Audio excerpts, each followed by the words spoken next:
¿Qué tal? ¿Qué tal? Muy buenas noches, muy buenas tardes tengan todos ustedes. Me da mucho gusto poder verles. Hay algunos hermanos que tenía mucho tiempo que no veía, a Sony y a Javi, bienvenidos. Los recordé porque vi sus fotos. Bienvenidos. Acá atrás también tenemos al esposo de mi hermana Silvia. ¿Cuál es su nombre? Hilario. Dios le bendiga, bienvenido. En la parte de atrás tenemos un matrimonio. ¿Cuál es su nombre? ¿Me lo pueden repetir? Manuel y Clara. Bienvenidos. Atrás también tenemos otros invitados, que es ¿me pueden parar? Bueno, ¿nos pueden decir su nombre? Benjamín y Samantha. Benjamín y Samantha. Allá atrás también tenemos una invitada que ¿nos puedes decir tu nombre, señorita, por favor? Natalie, bienvenida. Allá atrás no se me esconde nadie, pero también Toño, me da gusto verlo. A Toño. Y de este lado también tenemos, ¿a quién tenemos acá? ¿Nos pueden dar su nombre, por favor? Salvador y Amparo. Salvador y Amparo, bienvenidos. A Dale pues ya la conocemos, entonces pues de todos modos, si nos pueden decir los tres nombres.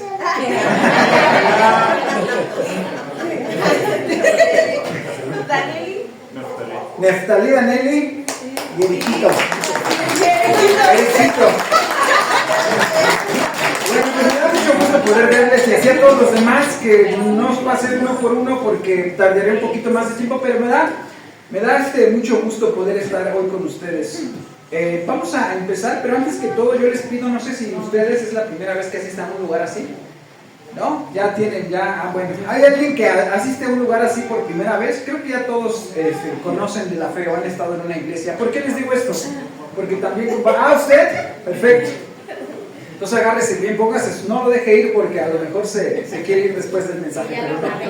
Entonces se le va a hacer un poquito extraño quizá algunas palabras, quizá algunos términos que nosotros estemos usando, inclusive en la música, porque no está acostumbrado, pero con el tiempo se va a acostumbrar. Vamos a orar, vamos a darle gracias a Dios y quiero poner entonces esto en sus manos. Señor, vamos a cerrar nuestros ojos y decirle, Señor, gracias por el privilegio de poder estar acá. Gracias por la vida de cada uno de los que han dispuesto su tiempo para venir hoy acá. Yo te pido, Señor, que corrijas todos mis defectos, mis deficiencias y que hables tú a través de la palabra, Señor. Sé que no es un tiempo fácil para los matrimonios, que es un tiempo complicado, es un tiempo difícil, pero yo sé, Señor, que tú diriges nuestros pasos cuando nos acercamos a ti, Señor.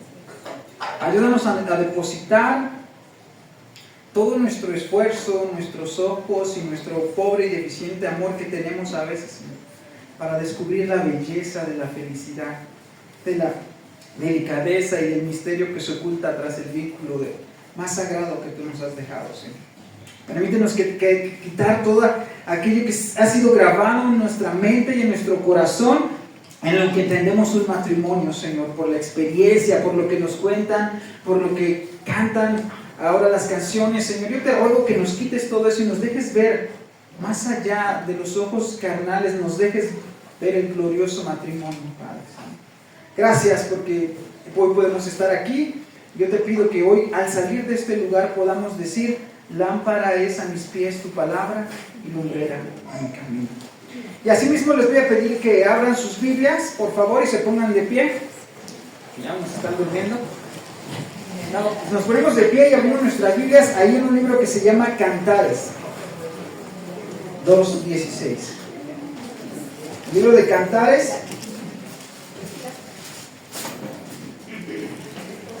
Todas traen, el libro de Cantares, todas sus Biblias. Y si no alcanzan a leer sus Biblias, ahí en la pantalla va a aparecer la cita. 2, capítulo 16. Es capítulo 2, verso 16. 2:16. Y nada, vamos a leer la primera línea, que es la parte A. Cantar de los Cantares, capítulo 2, verso 16. Y dice así. Todos juntos. Mi amado es mío y yo suyo. Bueno, hasta allí, la parte A. Mi amado es mío, yo soy Y yo de soy él. suyo. Pueden tomar sus asientos. Este es un texto muy corto, pero tiene muchísimas implicaciones. Muy profundo. Y ya los saludé, ya me presenté, me da mucho gusto que estén por acá. Pero antes de empezar y de ir desarrollando el tema que nosotros tenemos el día de hoy, les quiero preguntar algo. ¿Cuántos de ustedes han quedado con un mal sabor de boca? ¿Han perdido dinero? E incluso han sido estafados por no mirar las letras pequeñas y firmar. ¿Cuántos de nosotros hemos caído en esa trampa? ¿Muchos? Pues esa trampa, vamos avanzando más. ¿Cuántos están casados por el civil? ¿Todos? ¿Falta alguien? Falta alguien que está casado por el civil. Bueno, para que lea las letras pequeñas del contrato. Les voy a pedir que así con los que levantaron la mano, que están casados y que no leyeron y ya firmaron, que busquen ahí en su celular el número de teléfono de algún abogado o algún contacto, porque lo van a necesitar. Al final de ir desarrollando este tema, lo que pretendo es que nosotros veamos las implicaciones del matrimonio. Tenemos una idea tan, por la experiencia acerca de lo que significa un matrimonio, que lo hemos formado a nuestra manera, pero en realidad no debe de ser así. Y ponga atención porque todo lo que no oiga puede ser usado en su contra. Esta serie de eventos que tenemos como Cena de Matrimonios comenzó hace 3 años. Y voy a darles promoción porque han estado 2 grandes mensajeros, 2 grandes predicadores acá. Y pueden buscar también las predicaciones allá en YouTube, en el canal de YouTube. Y hace 1 año nos habló el pastor Ignacio Díaz. ¿Y él se acuerdan de qué nos habló? ¿No? Nos habló de un tema que se llamó Salvemos a la Familia, ¿no? Salvemos a la familia. Él incluyó o hizo el núcleo familiar, lo extendió no solamente entre los esposos, sino cobijó también a los hijos dentro del matrimonio. Y hace 2 años tuvimos al pastor Ricardo Pichardo. Él nos dio una predicación muy práctica que se llamaba 6 consejos para un matrimonio exitoso. Si usted quiere tener escuchar esos consejos bíblicos, vaya a la predicación, está ahí también en el canal. Pero algo que retomaron y por qué quise mencionar eso, es que los 2 comenzaron con algo en común. Comenzaron diciendo que la sociedad está en una decadencia y que la decadencia de la sociedad parte de una raíz. Esa decadencia de la sociedad no empieza con los grandes emporios de la droga, ni siquiera con las grandes decisiones políticas, ni siquiera con muchos fenómenos que estamos viviendo, sino empieza por algo pequeño. Y ese algo pequeño, la base está en la estructura más pequeña, que es la familia. Y si nos vamos más atrás, se encuentra en el corazón humano. Esa maldad. Si ustedes se dan cuenta, muchas de las consecuencias que hoy vivimos se dan en realidad por una desobediencia a Dios. Se dan por un pecado que está en el corazón, que nosotros manifestamos, y a raíz de eso se vienen un montón de cosas para nosotros. Entonces ellos empezaron haciendo eso, y yo también quiero remitirme a ello y decir que la decadencia de la sociedad no es una decadencia de millones de personas, sino es una decadencia de miles de matrimonios que están fallando en la sociedad. Antes que nada, les invito a que se suscriban también al canal de YouTube. Si llegamos a 1000 reproducciones en esas, alguien de aquí se corta el bigote.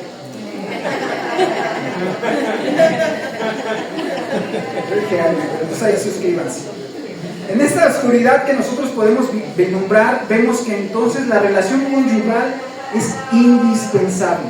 Pero tristemente hoy la palabra matrimonio está tan desvirtuada, está tan manoseada, ha sido ya despojada del valor que en un principio Dios estableció. Y ahí es donde quiero que partamos en esta noche, antecediendo lo que ya mencioné, pero de ahí partimos. Y mi propósito, el propósito original es, y sobre todo para usted, porque usted es nuevo acá, quiero hacerle ver cómo debe lucir un matrimonio cristiano. ¿Cómo debe ser la relación entre hombre y mujer de una pareja que se dice cristiana? Y ahí de fuera, en los demás, ¿Nuestro matrimonio está funcionando como un matrimonio cristiano debe funcionar? ¿Como la Biblia lo dice? Yo quiero que se lleve grandes expectativas de lo que es un matrimonio cristiano. Y ahí abuelo de pájaro, porque también es muy complicado abarcar todo, pero quiero que nos quedemos con eso, que podamos valorar, que podemos darle ese sentido del propósito original a lo que es el matrimonio. Y abuelo de pájaro vamos a hacerlo, porque por ejemplo es un tema extensísimo, podemos hablar, el pastor dio un curso hace 2 años sobre matrimonios que estuvo buenísimo, pero nada más que lo dio en 15 horas, o sea es muchísimo tiempo, ¿no? Entonces vamos a vuelo de pájaro, en general vamos a ver esto. Y también uno de mis propósitos es que aparte de que ustedes vean cómo funciona, cuál es el origen acerca de un matrimonio cristiano, quisiera disparar unas flechas hacia su mente que los inquieten. Quiero incomodarlos para que reflexionen y concienzudamente hagan una evaluación, les decía, de cómo están sus matrimonios el día de hoy. Y para aquellos que no están casados, si piensan casarse, ¿cómo debe lucir un matrimonio cristiano? Que ustedes se hagan preguntas y reflexiones. Nosotros para poder evaluar necesitamos un parámetro y el parámetro es la palabra de Dios. Déjame decirte, pero pues yo no, que a lo mejor usted podría decir a otra persona, pero es que yo no creo mucho en el matrimonio cristiano, como que eso no es para mí, eso es para dentro de la iglesia. Tristemente le quiero decir que no hay matrimonio si no hay cristianismo. El cristianismo es la base del matrimonio. Fue fundado sobre la palabra de Dios. Y a través del cristianismo, de las bases morales de nuestra sociedad fundaron, queramos o no, vivimos en una sociedad con principios desvirtuados, pero de la palabra de Dios. Y después, cuando yo ya vi todo eso y dije, eso es lo que quiero mostrar, cómo se ve el matrimonio, cómo luce, qué es un matrimonio cristiano, para que se antoje casarse. ¿No? Eso quiero ver, pero entonces tuve un gran problema, porque dije, ¿de dónde comienzo? Ustedes se han preocupado, cuando tienen muchas cosas que hacer, ¿de dónde comienzo? Pues del principio.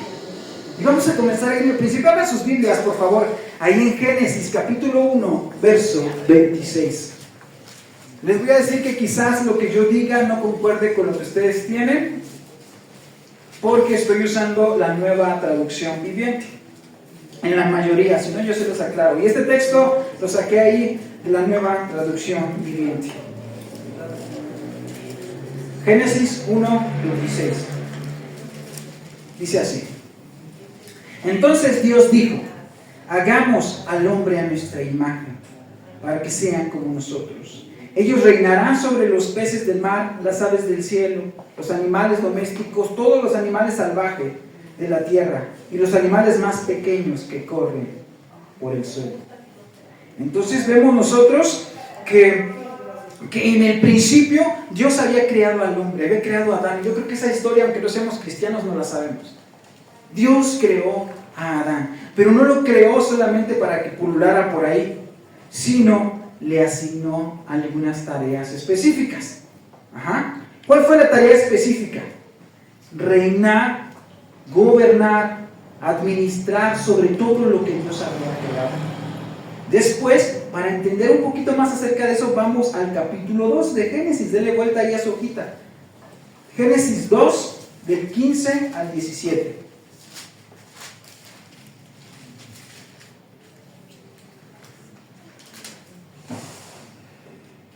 Y dice así, yo tengo la Nueva Traducción Viviente: el Señor Dios puso al hombre en el jardín de Edén para que se ocupara de él y lo custodiara.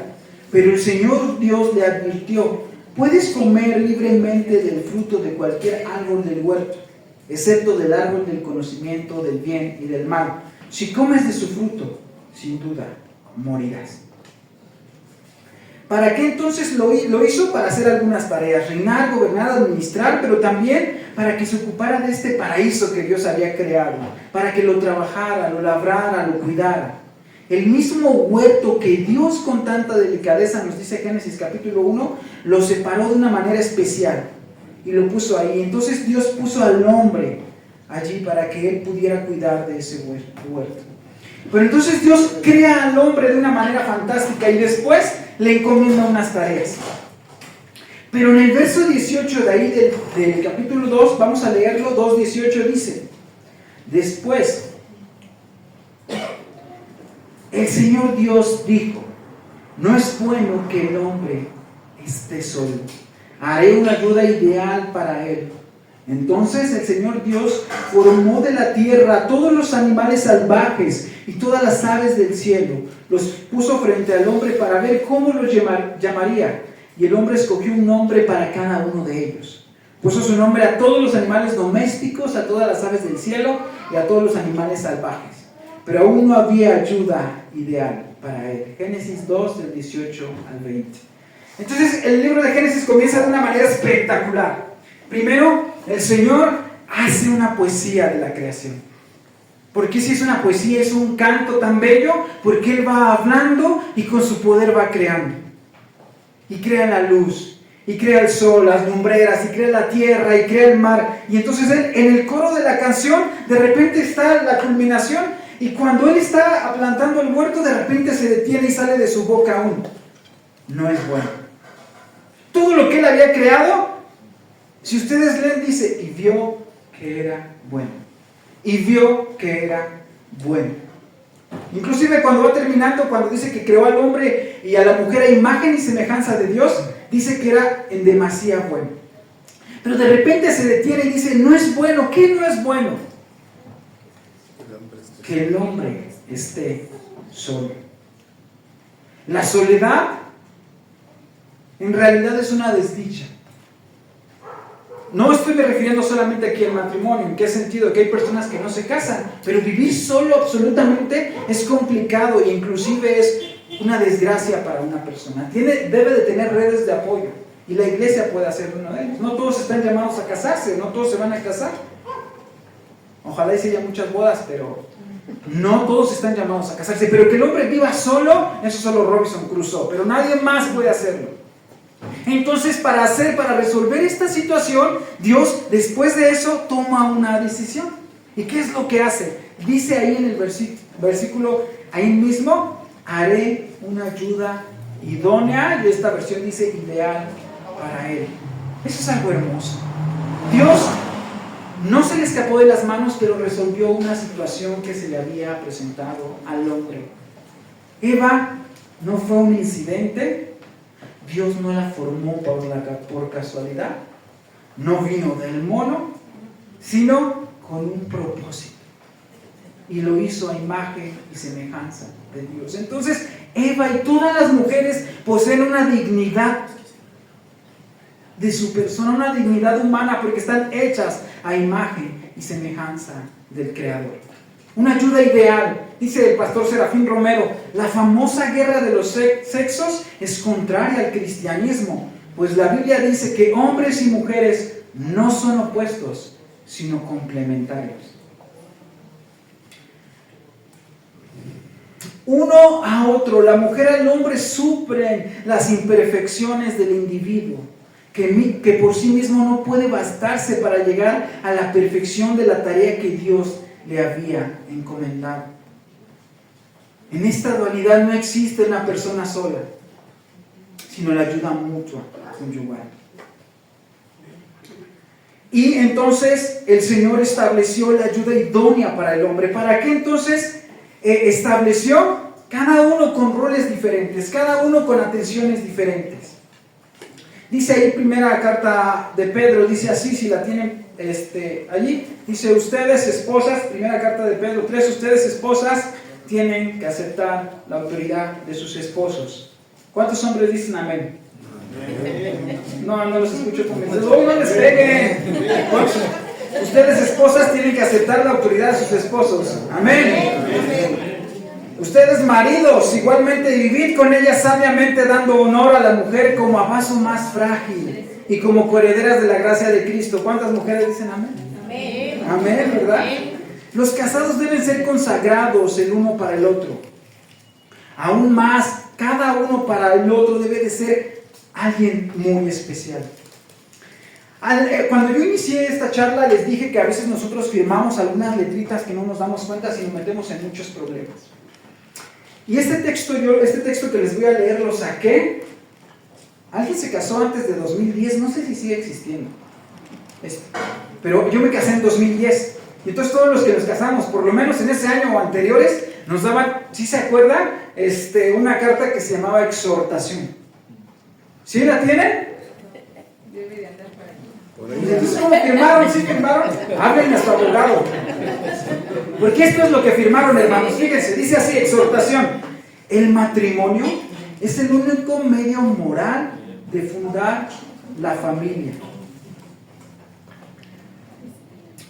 de conservar la especie y de suplir las imperfecciones del individuo, que no puede bastarse a sí mismo para llegar a la perfección del género humano.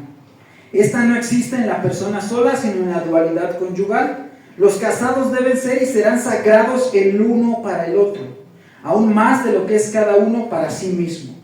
El hombre, cuyos dotes sexuales son principalmente el valor y la fuerza, deben de dar a la mujer protección, amén, no, ya no escuché, alimento y dirección, tratándola siempre como la parte más delicada, sensible y fina de sí mismo, y con la magnanimidad y benevolencia generosa que el fuerte debe al débil, esencialmente cuando este débil se entrega a él y cuando por la sociedad se le ha confiado.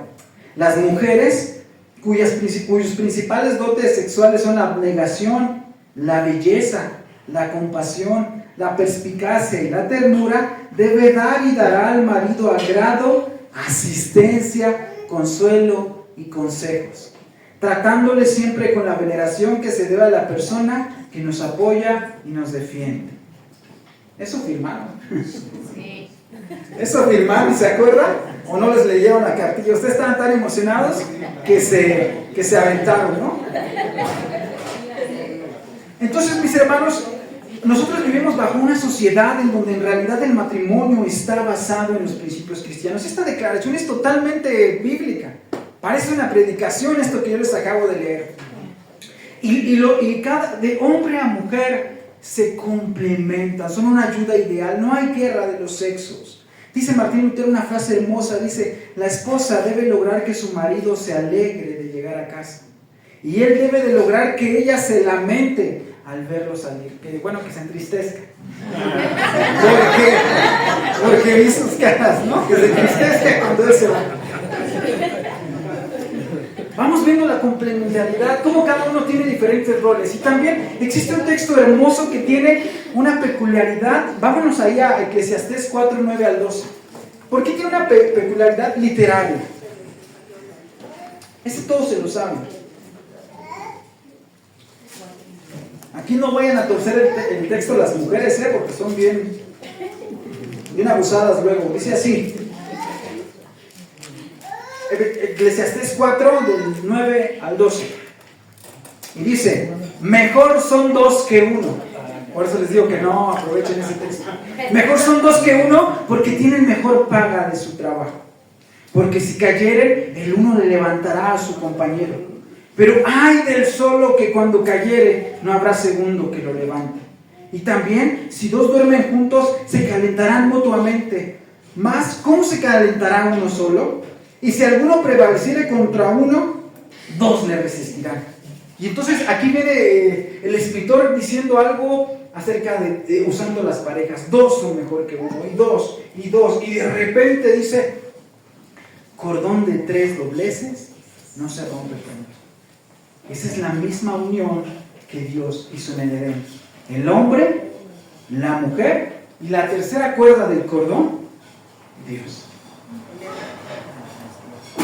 Dios es la tercera. Y vamos viendo entonces y avanzando cómo Dios crea en complementariedad a la mujer.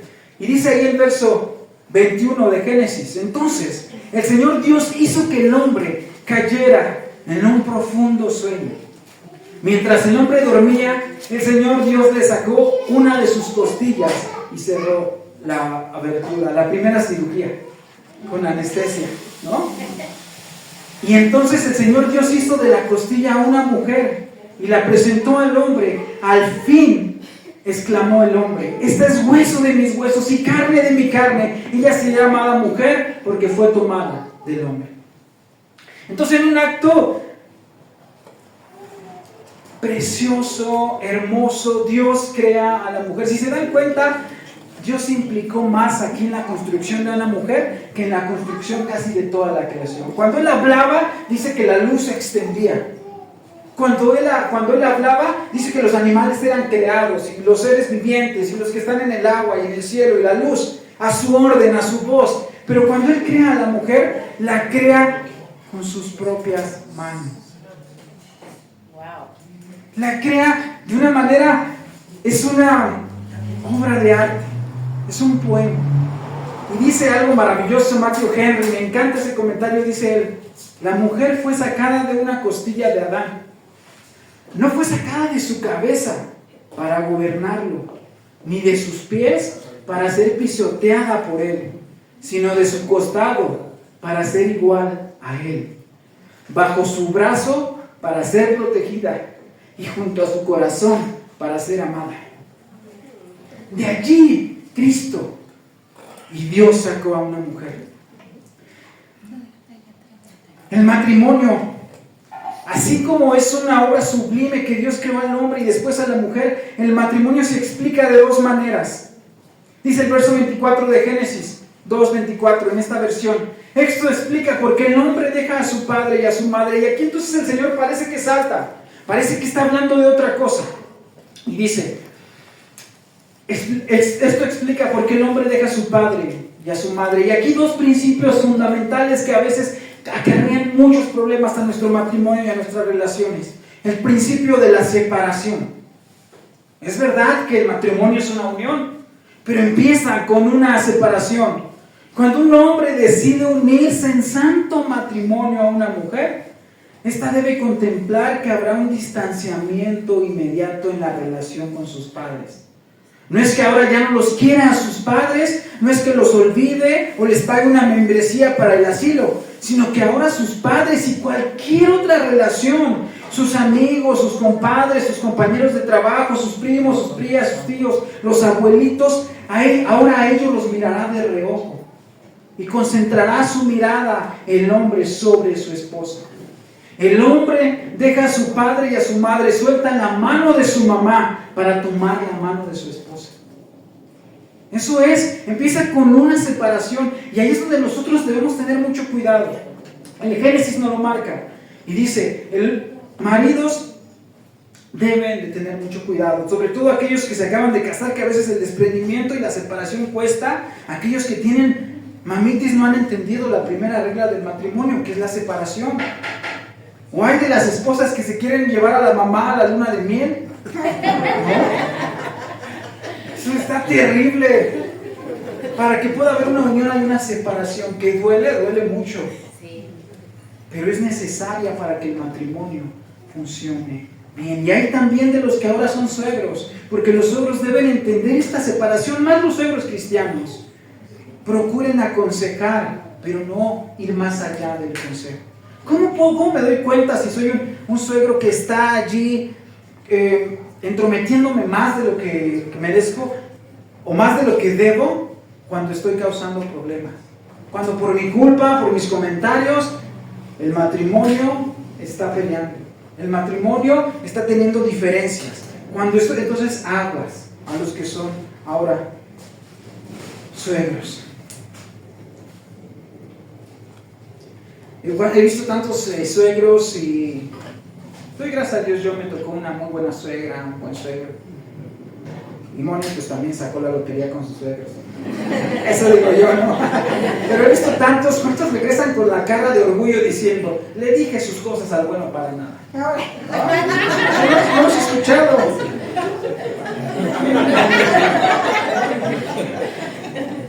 Sí, la puse en su lugar a esa floja, a esa fodonga. ¿Cuánto hemos escuchado todo eso? O sea, no nos entromezcan o nos metamos en la vida. Y dice el verso 24 después de la separación viene la segunda parte, y dice el verso 24, y se une a su esposa, y las dos se convierten en uno solo. Ahora bien, el hombre y su esposa estaban desnudos, pero no sentían vergüenza. Génesis 2:24 y 25. Dice John Piper, por cierto vamos a rifar 2 libros que se llama Pacto Matrimonial de John Piper. Es el mejor libro sobre el matrimonio. Es exquisito ese libro. Pacto matrimonial se llama. Y dice allí en ese libro, John Piper, dice: una cultura occidental donde el ídolo principal es el ego, es decir, el yo, su doctrina principal es la autonomía, su acto central de adoración es el entretenimiento, sus 3 altares principales son la televisión, el internet y el cine, y su práctica más sagrada son las relaciones sexuales desinhibidas. En una sociedad así se encontrará habitualmente incomprensible la gloria del matrimonio. Muchos naturalistas dicen que el matrimonio en realidad es un trato solamente, o un mero contrato. Pero en la mente de Dios no funciona así. En la mente de Dios es mucho más que eso. Es una palabra que también implica tantas cosas. En la mente de Dios el matrimonio es un pacto, es una unión. Es un pacto, un compromiso, el compromiso más profundo y bello que pueda existir entre el hombre y la mujer. ¿Recuerdan cuando Moisés, cuando estaba ahí, llegó al desierto y se enfrentó ante la zarza ardiendo? ¿Se acuerdan? Y Moisés se acercó, ¿y qué dijo el Señor? Moisés, quítate las sandalias. ¿Por qué? Porque es un lugar santo. De la misma manera, como se ha perdido tanto el significado del matrimonio, cuando nosotros hablamos del matrimonio, deberíamos quitarnos las sandalias porque estamos entrando en tierra santa. El matrimonio no es cualquier cosa, mi hermano. El matrimonio es la relación más profunda que puede existir, más íntima que Dios ha diseñado. Inclusive hoy no se usa tanto, pero antes, o en las bodas todavía se llega a usar el santo matrimonio. La palabra o el adjetivo de santo. Es la relación más íntima, más cercana que un hombre y una mujer pueden y deben experimentar. Cuando yo veo a esto y veo cómo la sociedad ha rebajado los matrimonios, ustedes vean las noticias. En 2023 en Perú un hombre se casó con una muñeca. Y hasta embarazada dice. Pero sí, de verdad, búsquenlo en las noticias. Otro, en Inglaterra, otro se casó con él mismo a través de un espejo. O sea, el matrimonio es cualquier cosa y está desvalorizado. Y yo les digo por eso a los que están jóvenes en el taller de noviazgo: escojan bien con quién se van a casar. Escojan bien. La elección de pareja es una de las únicas relaciones en donde tenemos capacidad de escoger. Es verdad que también hay cierto misterio allí. ¿Por qué? Porque no sabemos dónde empieza el secreto de Dios y dónde empieza o acaba la libertad humana. ¿Por qué? Porque hay unos pasajes hermosos que nos hablan que la esposa es una bendición de Dios. Dice Proverbios 19:14. Papás, pongan atención. Los padres pueden dar herencia a sus hijos, casa y fortuna, pero solo el Señor puede dar una esposa comprensiva. Si tienes una esposa así, es un regalo de Dios. Amén. Y les digo a los jóvenes, entonces esa libertad que nosotros tenemos, pero se estableció desde el principio. Si nosotros vemos allí en Génesis, a lo mejor no lo hemos pensado, no lo hemos comentado, pero ¿qué creen? ¿Ustedes cuántas opciones creen que Adán tuvo para escoger?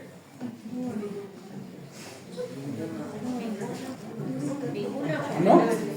Pues tuvo como 1000 o 2000. Fíjense. Vamos ahí a ver Génesis 2, del 18 al 20. Dice así: puso nombre a todos los animales domésticos, a todas las aves del cielo y a todos los animales salvajes, pero aún no había ayuda idónea para él. O sea que pudo escoger un burro, ¿no? Pudo escoger una cacatúa, pero no era su ayuda idónea. Dios tenía preparado algo especial para él. Entonces Adán desde ahí ya escogía a su pareja, ¿no? Algunos a lo mejor se escogieron a un burro, pero Adán, Dios le trajo a la mujer. Y qué hermoso es el diseño del matrimonio. De todas estas relaciones interpersonales que desarrollamos a lo largo de nuestra vida, como por ejemplo, nosotros a veces no podemos seleccionar quiénes serán nuestros padres, nuestros vecinos, e inclusive a veces ni nuestros compañeros de trabajo, ni los maestros. Nada de eso. Pero la decisión, imagínense, nada de eso a veces el Señor nos permite escoger. No te dijo quién van a ser tus padres, ni siquiera tu bebé, quién va a ser tu bebé, no puedes escoger. Pero de todas esas, a veces esas elecciones o de esas relaciones con esas personas, Dios nos dejó escoger la más importante de todas, y que es nuestra pareja. Yo les digo también a los chicos que la decisión, en el taller de noviazgo les decía, la decisión más importante de tu vida es esa. O sea, ni siquiera hay dos decisiones muy importantes. La primera es seguir a Cristo. Esa es la más importante, seguir a Dios. Pero después de ella no es a qué escuela vas a ir, no es a qué te vas a dedicar de grande. Algunos terminan trabajando de lo que ni se imaginaron, ¿no? Decides a veces a dónde vivir y por azares del destino terminas en otro lado. Entonces, la decisión más importante que vas a tomar es con quién te vas a casar. Y tristemente veo yo, por ejemplo, o en una ocasión me tocó, con tristeza lo digo, una jovencita me decía, es que me dejó mi pareja, se fue de la casa. Pero, ¿por qué? Dice, y abandonó mi casa. Él decidió ser mal padre. En cuanto yo di a luz, él se fue. Él fue el que decidió ser el mal padre. Bueno, ¿dónde lo conociste? Bueno, lo conocí allí en la calle. ¿Y tenía hijos? Sí, tenía hijos con 2 mujeres diferentes. ¿Y de qué trabajaba? No trabajaba. A veces le caían algunas champitas. Y cuando eran novios, ¿te engañó? Como 2 o 3 veces. Y yo le digo, ¿estás segura de que él tiene la culpa? Tristemente, no elegimos bien. Las mujeres también tienen una carga especial, porque seamos sinceros, a la hora del cortejo y de la relación, la que tiene la última palabra es la mujer. Por más guapos que estemos y todo eso, o sea, no podemos influir en eso. O sea, no se puede, la mujer es la que dice sí o no. Entonces, mujeres, sobre todo ustedes, decidan bien. Ya decidieron. Ya decidieron. Bueno, los que no están casados por allá, hay algunos que no están casados. Decidan bien. Y hay un texto que me gusta y que se aplica para muchas cosas, que es triste, no sé si darme risa o no, más bien me da tristeza. Es Proverbios 19:3, que dice, la gente arruina su vida por su propia necedad y después se enoja con el Señor. Siempre les hemos dicho aquí, debemos de distinguir lo que es una prueba de Dios. Es que, Señor, tú me diste esta mujer, tú me diste este hombre, tú lo escogiste, ¿no? Tú lo elegiste. Es la cruz que te tocó llevar por andarme escogiendo. Pero la gente dice, este texto 19:3 en la Reina Valera lo van a encontrar diferente, esta es la Nueva Traducción Viviente, la gente arruina su vida por su propia necesidad y después se enoja con el Señor. Y siempre les hemos dicho acá en la iglesia, el pastor ha sido enfático, que distingamos entre lo que es una prueba y lo que es una consecuencia de nuestros actos, ¿no? Si nosotros escogemos mal, empezamos mal. Pero bueno, después de toda esta vuelta, volvamos a hablar acerca del matrimonio allá en el Edén, cómo se formó todo eso.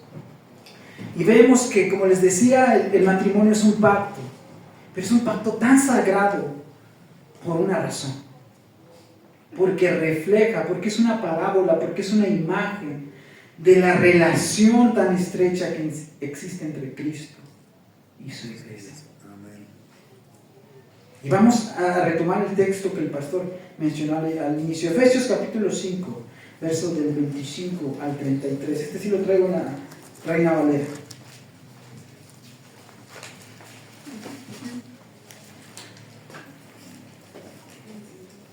Dice así, Efesios capítulo 5, del 25 al 33. Dice, maridos, y cuenten las veces que dice amad. Maridos, amad a vuestras mujeres. Y aquí está el reflejo de lo que significa el matrimonio, porque es un pacto tan sagrado. Porque dice, así como Cristo amó a la iglesia y se entregó a sí mismo por ella. Esa palabra de se entregó la pueden cambiar por se sacrificó. Y se sacrificó a sí mismo por ella. ¿Cuál era el propósito? Santificarla. Es decir, cuando ustedes se casan, lo que se espera es que uno al otro potencialice los dones, sea mejor persona, que cuando yo vea un matrimonio, vea a un mejor esposo después de una mejor esposa, porque tristemente, inclusive en matrimonios de muchísimos años no pasa esto. A veces pensamos que porque unas personas duran muchísimos, 30, 40, 50 años, son matrimonios de éxito. No es cierto. Han vivido, me duele decirlo, pero matrimonios muy mediocres. Matrimonios con muchísimos problemas. Y han estado así porque la esposa ha aguantado. Porque la esposa se ha comido y todo ese dolor. Pero no es así. Cristo no trata así a su iglesia, sino que Él se entregó, Él se sacrificó, Él dio su vida por sí mismo y para ella. ¿Cuántos maridos están dispuestos a hacer eso? A entregar su vida. Si a veces cuando llega el abonero, mandas a la mujer. O sea, no quieres ni enfrentarte a él. O cuando tienes que pedir hacer un préstamo, o tienes que salir a defenderla porque una rata se metió, la mandas a ella. ¿No? Es la verdad. O sea, entonces, ni siquiera eso tenemos que ahora dar la vida implica muchísimo más. ¿Y para qué se entregó? Dice, para santificarla, para hacerla mejor, habiéndola purificada en el lavamiento del agua por la palabra. Marido, esa es una de nuestras tareas. A veces la hemos descuidado y me incluyo. Purificar a nuestra esposa, hablarle de la palabra de Dios. Una frase que no me gusta mucho, pero creo que sí es muy verdad, es que cada esposo y cada esposa tienen al marido que se merece. O sea, ustedes piensen en realidad. Es eso. Y si un esposo pasa con su esposa tiempo en la palabra de Dios, lee la palabra de Dios, ora por ella, la purifica, ella va a santificarse, a lavar. ¿Y para qué? A fin de presentársela a sí mismo, una iglesia gloriosa, dice el texto ahí en el 27, que no tuviese mancha ni arruga como cosa semejante, sino que fuese santa y sin mancha. Y por eso les decía, tristemente hemos visto matrimonios que cuando el hombre tiene todo el potencial, y el hombre a lo mejor es vivaz, y el hombre enérgico, y después se casa y a los 2 años lo ves y con tristeza, la mujer igual, lo ves sin ganas de vivir, lo ves con pocas ilusiones, porque en lugar de hacer esto, está en contra de lo que la palabra de Dios dice. Entonces vamos, aún dice el verso 28, así también los maridos deben amar a sus mujeres como a sus mismos cuerpos. El que ama a su mujer, a sí mismo se ama, el que ama otra vez, porque nadie aborreció jamás a su propia carne. Y aquí va la tarea de los maridos, que podemos tener mucha atención para aquellos que se gastan la quincena en otra cosa, sino que la sustenta y la cuida. Esa es una función o un deber particular del hombre, sustentar y cuidar a una mujer. ¿Pero por qué? Porque sigue la analogía, sigue el reflejo, sigue la comparación entre Cristo y su iglesia y entre el esposo y la esposa, porque dice ahí también, como también Cristo a la iglesia. ¿Qué quiere decir? Que Cristo ha sustentado, que Cristo ha cuidado a su esposa. Una vez aquí narré como si nosotros pudiéramos tener un lente de la historia y pudiéramos irnos al año 0. Y nos vamos al año 0 y está el Imperio Romano, uno de los imperios más fuertes que ha existido y que ha conquistado más territorios occidentalmente, ¿no? Y de repente por ahí ves un grupito escondidos en catacumbas. Un grupito de personas que les da un poco miedo salir. Si tú lo ves a lo lejos de la historia y tú das un pronóstico para eso, tú dices, ¿quién va a perdurar? ¿Quién es el que va a continuar por los siglos de los siglos? El Imperio Romano, fácil. Políticamente, militarmente tiene tanta fuerza. Pero no fue así, aunque tenemos influencia, eso sí. Pero no fue así. Los que prosperaron, ¿quiénes fueron? Ese pequeño grupo de cristianos. ¿Por qué eran tan buenos? Porque eran buenos cristianos, eso sí, pero porque eran personas sobresalientes, no, sino porque Cristo la sustentó y la cuidó. Y muchas veces han querido destruir la iglesia, la Biblia, pero Cristo la ha cuidado. Y esa es tu primera tarea, marido, sustentar y cuidar a la iglesia, porque también Cristo a tu esposa, porque también Cristo lo ha hecho. Porque somos miembros de su cuerpo y de su carne y de sus huesos. Es decir, cuando nos unimos en santo matrimonio, somos un solo ser. Y vuelvo a repetir lo que dijo Génesis: Por esto dejará, es decir, se separará el hombre de su padre y a su madre y se unirá a su mujer. Los dos serán una sola carne. Grande es este misterio, mas yo digo como esto respecto de Cristo y de la iglesia. Por lo demás, cada uno de vosotros ame también a su mujer como a sí mismo. Y ahora un deber particular de las mujeres. Y la mujer respete a su marido. Y eso es una clave que les voy a dar a las mujeres también. Esto viene ya en la naturaleza. O sea, el hombre necesita el respeto de las mujeres, ¿no? O sea, ¿cuántas veces en reuniones familiares la mujer se burla del marido? No, es que está bien panzón, ya no le queda nada a la ropa, le salió un hongo, cualquier cosa, ¿no? Eso duele mucho y cala, aunque no crean en el corazón del hombre. No, es que él no gana bien poquito en el trabajo, mejor hubiera sido como Neftalí que gana las millonadas. No, es que no sabe jugar esto, no puede hacer esto, no sabe hacer nada en la casa. Eso cala en el corazón, y les doy la pista a las mujeres, eso cala en el corazón, que ustedes exhiban a sus maridos. O por ejemplo, cuando tú haces un trabajo y tú te esfuerzas ahí en tu área de trabajo y lo haces bien. Y todos te dicen, bien hecho, Eric, bien hecho, Eric, bien hecho. Y vengo y le cuento, Moni, ¿qué crees? Que en el trabajo me dijeron. Y si ella me dice, qué bueno, no me importa cuántos me hayan dicho que estoy bien. Si ella no aprueba lo que yo hizo, el corazón se duele del hombre, porque el hombre necesita ese respeto y es un deber particular de la mujer. Dentro de estos deberes particulares, también existen deberes, dentro de estos deberes mutuos, que son y respetan respetan al hombre y a la mujer. Estos deberes mutuos son dos: el amor y la fidelidad.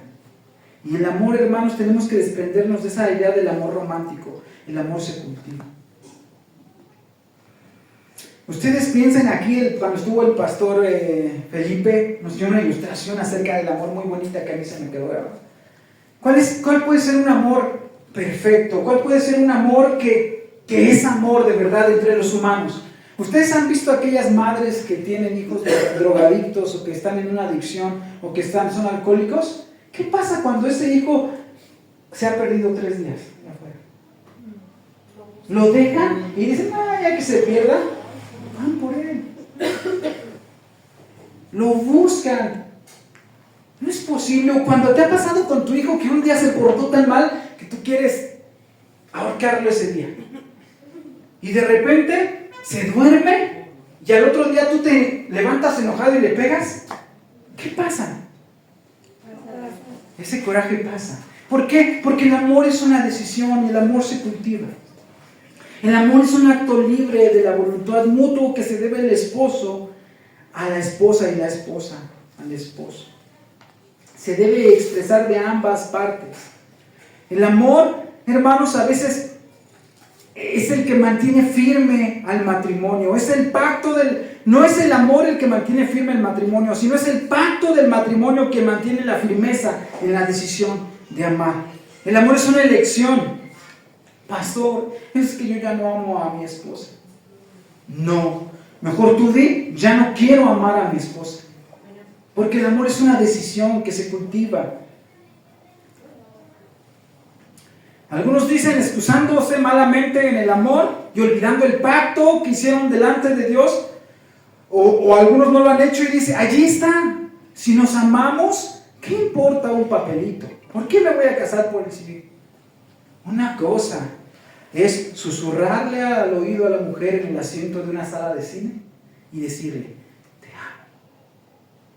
Y otra muy diferente es firmar un papel ante el público y gritar abiertamente, prometo amarte, respetarte, estar contigo en las buenas y en las malas, serte fiel hasta que la muerte nos separe, delante de toda la gente importante para su vida y sobre todo delante de Dios.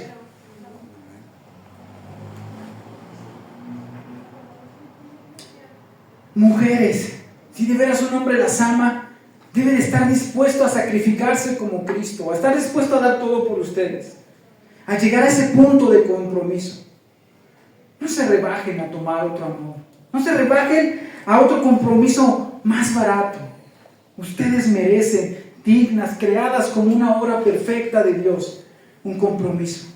Un compromiso, como dice Paul Washer, cuando un hombre le dice a una mujer frente a un altar, le dice sí, le está diciendo a todas las demás, no. El amor es una decisión que tomamos todos los días y que implica esfuerzo, que implica sacrificio. Los que están casados, el amor también trae muchas bendiciones. Una de ellas es que dice también Paul Washer, el mejor regalo que un esposo puede darle a sus hijos es amar a su esposa. Ese es el mejor regalo. ¿Y por qué? Porque cuando tú tienes a tus bendiciones, ellos van a ver cómo es una relación de pareja. Ellos van a, por ejemplo, yo ahora lo veo con Romy, ellos se dan cuenta si yo amo o no a su esposa.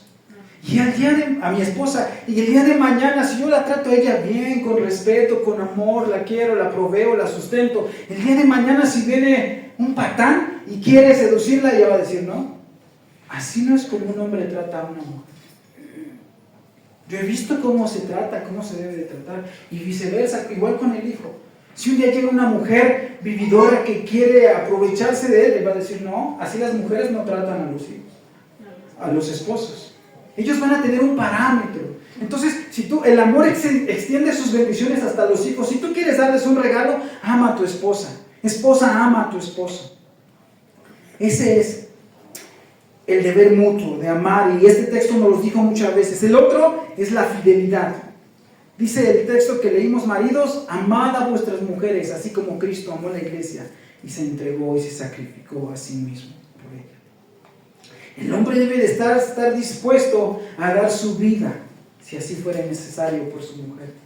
Imagínense esta escena tan dramática de película hollywoodense. Imagínense que ustedes están en un barco con toda su familia, sus hijos y su esposo, no con su familia extendida, solamente con su familia nuclear, usted, la pareja y los hijos. Y de repente el barco se empieza a hundir y solamente tienen un salvavidas. Piénsalo y contéstenme, ¿a quién darían ese salvavidas? Algunos hombres se lo darían a alguno de sus hijos. ¿Quién se lo daría a alguno de sus hijos? ¿Nadie? ¿Seguros? A ver, levanten su mano. Honestamente, ¿quién le daría ese salvavidas a su hija?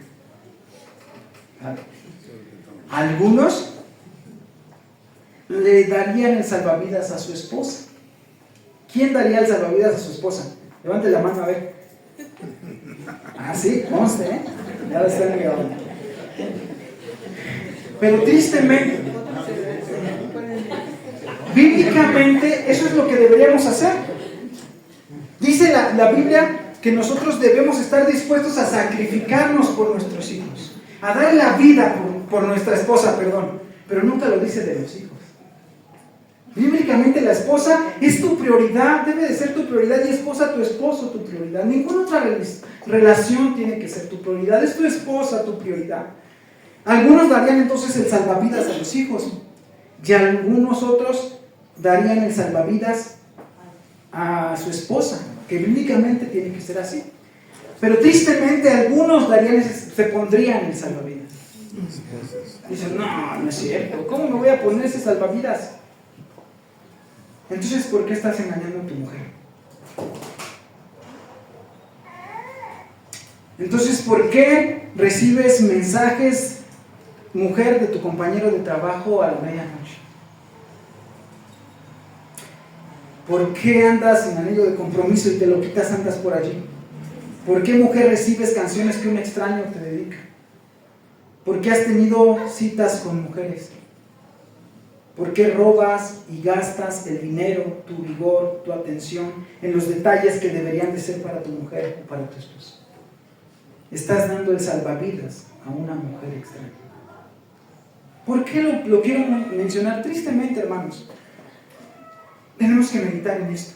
Uno de los deberes mutuos es la fidelidad. Es la fidelidad. Y nos debemos uno a otro esa fidelidad. Es un cáncer que está acabando. Tristemente pasa en todos lados. Y aún en los cristianos, tengo que decir. Es un cáncer que está acabando, que está pasando allí. Pero como es una unión, como es algo tan sagrado, algo tan íntimo, no reparamos y no calculamos en el daño que hicimos. Algunos no calculan el daño que han hecho a sus mujeres y quieren que las mujeres los perdonen, o al revés, si el ofensor fue la mujer, quieren que el otro olvide rápidamente. No es algo que se olvida rápidamente. Ahí la palabra unión, cuando dice unión, quiere decir que el hombre se unirá a su mujer, quiere decir que se pegaron. Es como dos hojas de papel. Cuando tú intentas separarlas, ¿qué pasa? Hay daño, se rompen. Entonces no hay espacio para eso. Por eso el matrimonio fue creado hasta que la muerte los separe. Es una triste realidad, pero es un deber conyugal y hay esperanza para los que han caído en eso. Y si tú no has caído, gloria a Dios. Pero también dice la palabra que mire que el que cree estar firme no caiga. ¿No? Algunos dicen, no, pero es que dicen así, es que si David, que fue un hombre conforme al corazón de Dios, cayó, si Sansón, que fue el hombre más fuerte, cayó en esa tentación, y Salomón no se diga. Hermano, esa no es una excusa, esa es una advertencia. Es una advertencia. Luchemos contra esto y demos la fidelidad que se merece nuestro cónyuge. Elimina todo aquel contacto, mis hermanos, que te esté no permitiendo darle a tu cónyuge lo que él merece. Leyó un pasaje del texto que el pastor que dice, gózate en la mujer de tu juventud. Y dice así la Reina Valera, no hay niños. Así. Que sus caricias te satisfagan. Gózate con la mujer de tu juventud. Bueno, ya si lo escogiste feito, ya es tu problema. Si no te despierta ningún deseo, ya eso es otra cosa. Pero, hermanos, hay gozo en el matrimonio. Es una institución tan sagrada, pero es una institución tan práctica y tan hermosa cuando se vive dentro de los parámetros de Dios. Es tan gloriosa, es como si tú y tu esposa estuvieran en una obra de teatro. Y lo que les toca representar es como Cristo ama a su iglesia. Y piénsalo. No sé si por fortuna o por tristeza para los que se aman, después de esta vida ya no hay matrimonio. Solamente tendrás 50, 60, 70, 20, los que Dios te permite. Y un día le darás el último beso a tu esposa, el último abrazo a tu esposa. Y la función habrá terminado. Para después repetir eso allá en la gloria, Cristo con su esposa. Sé sabio. Dios creó al hombre y la mujer para ser complementarios, cada uno con roles diferentes, pero con dos deberes mutuos muy importantes: el amor y la fidelidad. Estos son las flores más hermosas del matrimonio, que si una de ellas se deshoja, causa problemas. Hay muchas cosas prácticas que quisiera decir, pero yo lo único que quiero decirte en esta tarde para terminar es eso. Evaluemos cómo estamos delante de Dios nuestro matrimonio. Quisiera traerle muchos consejos y todo, pero lo que quiero es que tú veas al matrimonio como lo que es, como ese pacto tan glorioso, ese pacto hecho por Dios y que sigue funcionando y seguirá vigente hasta que Dios nos llame a cuentas. El matrimonio no se toma a la ligera. El matrimonio no es hoy estoy, hoy no estoy. Me encanta, les digo, cómo dice la exhortación, y quiero terminar leyéndose por completo la exhortación, y dice así: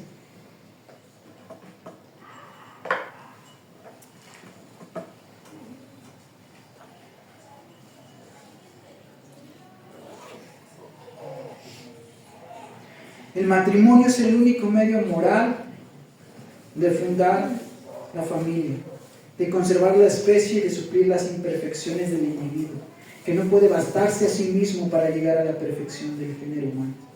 Esta no existe en la persona sola, sino en la dualidad conyugal.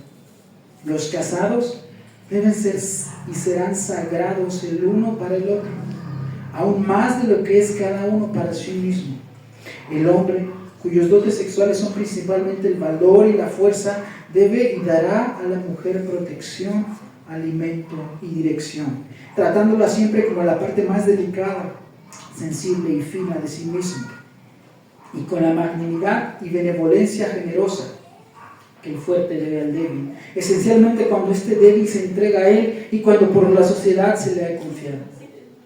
La mujer, cuyas principales dotes sexuales son la abnegación, la belleza, la compasión, la perspicacia y la ternura, debe de dar y dará al marido agrado, asistencia, consuelo y consejos, tratándole siempre con la veneración que se debe a la persona que nos apoya y defiende. Y el uno y el otro deben y tendrán respeto, deferencia, fidelidad, confianza y ternura, y ambos procurarán que lo que uno espera del otro al unirse se cumpla. Ambos deben prudenciar y atenuar sus faltas. Ambos deben prepararse con el estudio, amistosa y mutuamente corrección de sus defectos. A la suprema magistratura de los padres de familia, para cuando lleguen a serlo, sus hijos se encuentren en ellos un buen ejemplo y conducta digna de servirles de modelo. La doctrina que inspiren a estos tiernos llamados lazos de su afecto hará que su suerte prospere o sea adversa, y la fidelidad, felicidad o desventura de los hijos será la recompensa o el castigo, la aventura o la desdicha de los padres. La sociedad bendice, considera y alaba a los buenos padres por el gran bien que hacen, dándoles buenos y cumplidos ciudadanos. Y la misma censura y desprecia debidamente a los que por abandono, por el malentendido cariño o por su mal ejemplo corrompen el depósito sagrado del matrimonio. Y por último, cuando la sociedad ve que tales personas no merecían ser elevadas a la dignidad de padres, sino que solo debían de haber vivido sujetos a tutela como incapaces de conducirse dignamente, se duele de haber consagrado con su autoridad en santo matrimonio la unión de un hombre y una mujer que no han sabido ser libres y dirigirse para sí mismos hacia el bien. Lo quise leer para recordarte que un día tú firmaste eso, para recordarte que tienes un compromiso con tu esposa, para recordarte que tienes un compromiso con tu esposo. Y no es un compromiso que solamente quede a nivel de gobierno o civil, es un compromiso que trasciende.